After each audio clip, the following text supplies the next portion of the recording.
Hey, it is Jen Eden here, founder of the Sugar Freedom Method. And gosh, today's topic, I hear this one all the time, Jen. I never had sugar cravings. I never really had an issue with wine. I could control it and I could eat a few chips or a couple of cookies. I was never that person.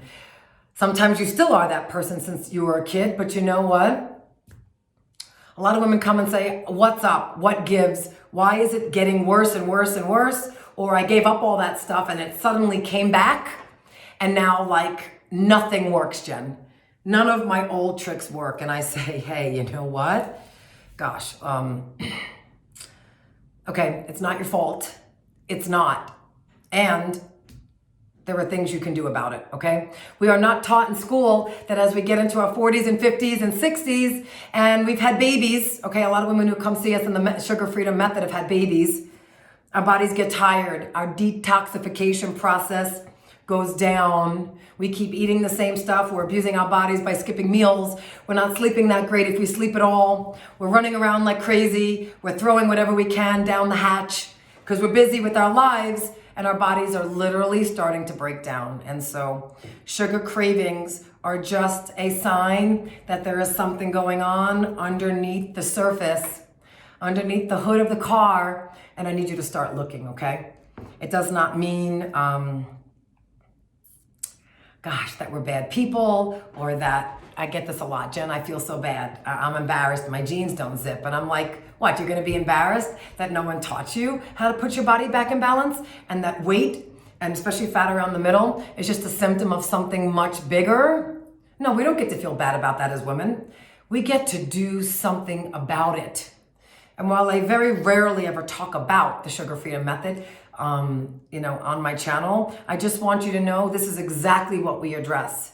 Mind, body, spirit, gut health, sleeping, emotional health, okay? All these things, running around, all these things affect our health, affect our body going from being in balance to way out of balance. So I would like you to consider that your cravings for sugar and wine and refined stuff and your ability to say no just means your body is way out of balance, sister. And it is time to start doing something about it.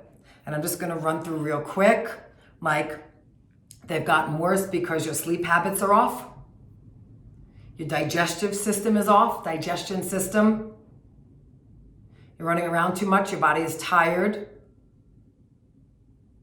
We don't take enough breaks or any breaks during the day. We're dealing with high levels of stress throughout the day or low levels consistently, but just below the radar, and it's starting to really wear us down, okay? And honestly, we're eating a diet that maybe we ate when we were kids, or maybe we, have eaten the same foods, haven't rotated anything because so-and-so taught us this 5 years ago, and I swear it worked, and I'm just not going to change what I do, okay? Look, when we have cravings, I say our diet is not working. And so please, please, please consider that. All right, with that said, I hope you will get off your own back and stop blaming yourself and stop feeling bad about the body changing and think about some of the things that I've said today and maybe take just one of those things this week and start to bring it back into balance. And I can tell you now, that alone will make a huge, huge difference in your cravings, in your energy, in the amount of joy you feel, okay? Nothing is worse than us feeling so in control with everything else in our life, but not what's going on with our bodies. So I thank you for being here. If you love my tips and tools and they're practical and they make sense and you haven't subscribed, I would love it if you subscribe to my channel so we can stay in touch. And as always, God bless. Have an amazing week. And let's just feel good, yes, about the direction of our life and the decisions we make. All right, I will talk to you again soon.